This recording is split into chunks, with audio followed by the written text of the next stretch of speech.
Welcome to my channel Pinky and পাখির নতুন একটি ভ্লগে তোমাদেরকে অনেক স্বাগত অ্যান্ড অনেক ওয়েলকাম। তো আমি এখন রেডি হয়ে যাচ্ছি মায়েদের বাড়ি। তো এই ক্লিপটা আমি পরেই নিয়েছিলাম ইন্ট্রো দেওয়ার জন্য, তো পর থেকে আমি অ্যাড করলাম। তো দেখো, তার আগে কিন্তু আমি বাড়িতেই ছিলাম। আর বাড়িতে আমার একটা দাদু ভাই আছে, বলতে আমার মেয়ের ছেলে। তো ওকে প্রথমে রাখি বাঁধবো, আর পাখির এটা হচ্ছে প্রথম রাখি দাদাকে বাঁধবে। এই যে হচ্ছে সূর্য আমার দাদু ভাই, এই যে হচ্ছে পাখির, এই যে হচ্ছে পাখির দাদা।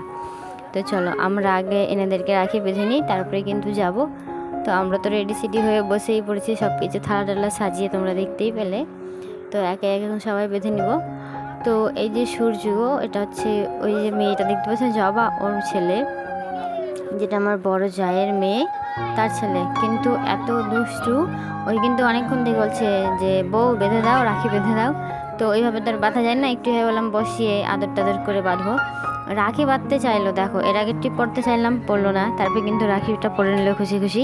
তারপর যে আবার আমি ওকে মিষ্টি খাওয়াবো, ও কিন্তু মিষ্টিটা খাচ্ছিলই না। খুব জোর করেও মানে খাওয়াতে পারিনি, একটুও খাইনি, জাস্ট ওই ওখানে বসেছে রাখিটা বাঁধার জন্যই। তো ওকে তেমন রাখি বাঁধা কমপ্লিট। আর এদিকে পাখি যেহেতু এটা প্রথম রাখি, তো ঠাকুরদাকে প্রথমে বাঁধলো। আর দেখো কি দুষ্টুমি করছে। আর যে দেখো রাখি রিপন দাদাকে চালিয়ে দিয়ে দিল। তো বাঁধতে তো পারে না, তো জবা একটু হেল্প করে দিচ্ছিল, ওর হাত ধরে ধরে সব করিয়ে দিল, নাহলে তোর একার পক্ষে সম্ভব না। আর শেষে ওর দাদাকে রাখি বেঁধে দিল। তো কিছুতেই তো কিছু করতে পারছিল না। দেখছো খুব এনজয় করে কিন্তু রাখিটা কাটানো হয়েছিল, যেহেতু এত ছোট্ট একটা মেয়ে, তার প্রথম রাখি। আর এই যে দেখো বাঁধার তো পারছিলই না, মানে গিট তো দিতে পারছিল না, অতি কষ্টে কষ্টে গিট দিয়েছে, তাও ওর দিদি ধরে দিয়েছে, তাহলে নাহলে পারবে না। এই যে দেখো মিষ্টি খাওয়াচ্ছে, এটাও দেখবা কীভাবে খাওয়াবে। এবার দেখো গায়ে ফেলেই দিচ্ছিল একটুর জন্য। তো খুব এনজয় করে এখানে রাখিটা পরানো হয়েছিল। আর জল খাইয়ে লাস্টে ওর ঘাগড়াতে মুখ মুছেছিল যেতে দাদা। তারপরে দেখো ওদের একটা সুন্দর ছবি তুলে হয়েছিল রিপনের ফোনে, প্লাস আমাদেরও ফোনে। আর তাছাড়া আমি তো ভিডিও করছি, এটা সেই স্মৃতি থেকে যাবে যে প্রথম রাখি কীভাবে হয়েছিল আর কতটা মজা করেছিল। তারপরে জবা বেঁধে দিল ওর ভাইকে রাখি। তো এদিকে যাওয়া রাখি বাঁধা হতে থাক, এদিকে আমরা চললাম মায়েদের বাড়ি। তো প্রথম ভিডিওটা তো আমরা প্রথমেই দেখে নিয়েছো। আর এই যে দেখো আমরা কিন্তু এখন বাড়িতে থেকে বেরিয়ে পড়েছি। আর এই জায়গাটা তোমাদেরকে এক্সাক্ট বলতে পারছি না, ডিসকোমার পেছন দিকটা এত সুন্দর এই জায়গাটা, তোমাদেরকে কি বলবো। আর আমি ভেবেছিলাম যে ভালো কোনো জায়গা থাকলে হয়তো এক দুটো গানে রিলস করবো, তো আমি করবো। তো চলো প্রথমে দেখো বাইপাসটা কি সুন্দর লাগছে না। তো দেখো বলতে বলতে কিন্তু আমরা সেই জায়গাটা এসে পৌঁছেও গেছি। আর এত সুন্দর জায়গাটা তোমাদের কী বলবো। আর সব থেকে বড় কথা যে আশেপাশে কোনো লোকজন নেই, তাই আমি 2-1টা গানে কিন্তু রিলস করেছি, তোমরা ইনস্টাগ্রামে ফেসবুকে অবশ্যই পেয়ে যাবে। তারপর কিন্তু আমরা আবার চললাম। এখানে একটা কিন্তু খুব সুন্দর ভিউ ছিল, যেটা আমি ক্যাপচার না করে থাকতে পারিনি, জাস্ট আমার অসাধারণ লেগেছিল ভিউটা, তাই জন্য তোমাদের সাথে শেয়ার করলাম। আর তোমরা অবশ্যই করে কমেন্ট করে জানাবে জায়গাটা কি সুন্দর লাগছে না বলো। তো চলো এটা হচ্ছে সেই রাস্তা যেটা দিয়ে ন্যাশনালে উঠবো, ওই ডিস্কো মোড়ের সাইডের রাস্তাটাতে। আর তোমরা যারা যারা মালদার কাছাকাছি থাকো তারা তো জানোই ডিস্কো মোড়টা কোথায়, আর ডিস্কো মোড়ের পিছন দিকটা কোন দিকটায়। তো এটা হচ্ছে সেই ডিস্কো মোড়। আর তোমরা যারা বাইরে থাকো তাহলে কিন্তু তোমাদেরকেও দেখানো হয়ে গেল। তো আমরা এই সাইড দিয়ে আজকে গেলাম, কারণ এই সাইড দিয়ে কাছাকাছি হলো তাই। আর আজকে কিন্তু প্রচুর রোদ পড়েছিল। আর সেই সঙ্গে দেখো আমি কিন্তু আমাদের বাজারে চলে এসেছি, আর সেখান থেকে আমি রাখি নিলাম। আর রাখিগুলো এত সুন্দর লাগছিলো যে কোনটা নিব আর কোনটা নিব না। তো পাখিও নিল দাদার জন্য, আমি নিলাম আমার দাদার জন্য। তারপর কিন্তু এই যে মিষ্টির দোকানে এসে এখন কিন্তু আমরা মিষ্টি নেব, তারপরে কিন্তু চলে যাব বাড়ি। আর আবার মেয়েটার কথা শুনবা কি বলছে। না থাকবো না, হ্যাঁ থাকবো, তুমি থাকবো তাহলে। তো বাড়ি এসে তো দেখছি দাদা নেই, দাদা গেছে কাজে। তো আমরা ভাবলাম যে বাড়িতে এতক্ষণ বসে বসে থেকে আর কি করব। তো আমরা একটা জায়গায় ঘুরতে যাওয়ার প্ল্যানিং করেছিলাম, যে যদি বাই চান্স থাকা হয় তোমার, তো অবশ্যই কিন্তু আমাকে নিয়ে যাবে। তো সেই জন্যই আমাকে নিয়ে যাচ্ছে। আর এই যে দেখো এই জায়গাটা কি সুন্দর লাগছে। আর আজকে যা রোদ পড়েছিল না কি বলবো। আর তোমরা দেখলে যে আমি শাড়ি পরে এসেছিলাম, শাড়ি পরে থাকতে আমার একটুও ভালো লাগে না, তাই জন্য কিন্তু আবার চলে গেলাম কুর্তি পরে। আর আমরা এখানে নেমে পড়লাম, আর এখন যাবো হেঁটে হেঁটে।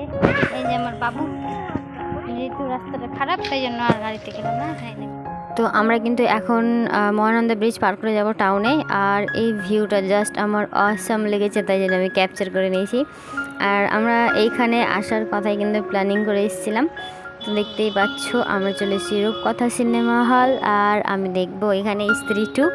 আর সত্যি কথা বলতে আমার ভূতের সিনেমা খুব ভালো লাগে। তো এই যে আমার বরকে পাঠিয়ে দিলাম এখন চিপস আনাতে, যে বসে বসে খাবো আর দেখবো। তো পাখি তো ছাড়বেই না, তো গেল। আর দেখো ওরা কিন্তু এখন চিপস নিয়ে চলেও আসলো।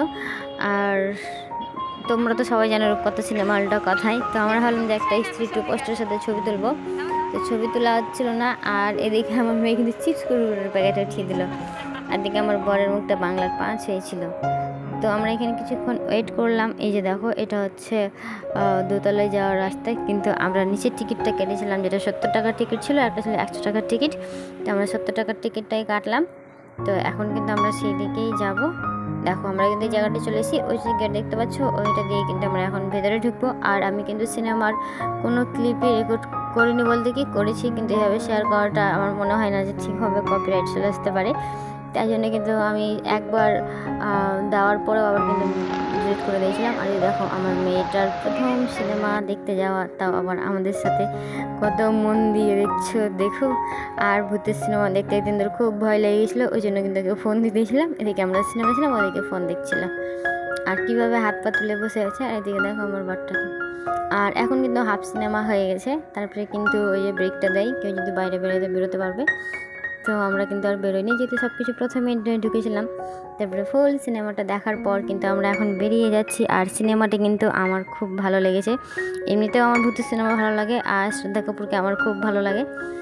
তো কী করবো, চলে এসেছিলাম সিনেমা দেখার পর। আর দাদা তো সন্ধ্যার সময় বাড়ি চলে এসেছিলো। আর এই শার্টটা আমি গিফট করেছি, কেমন লাগছে অবশ্যই জানিও।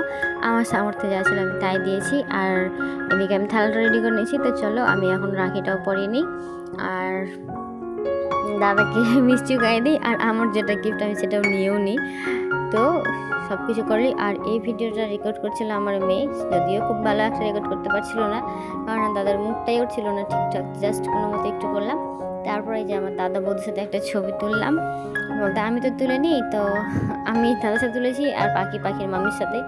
তারপরে কি সব কিছু শেষ করে সন্ধ্যার সময় চললাম বাড়ি। আর যেটা হয় বাবার বাড়ি যাওয়ার সময় তো হানাদারি লাগে, আসার সময় কিন্তু ভালো লাগে না, কিছু করার নেই, এটাই তো মেয়েদের লাইফ, বাড়ি তো যেতেই হবে। আর তোমাদের দিন কেমন কাটলো, তোমাদের রাখি কেমন কাটলো, এবং ছুটির দিনে তোমরা কী কী করলে অবশ্যই কিন্তু কমেন্ট করে জানিও। আর ব্লগটা কেমন লাগলো অবশ্যই কিন্তু কমেন্ট করে জানিও। ভালো লাগলে চ্যানেলটাকে সাবস্ক্রাইব করে পাশে থেকো।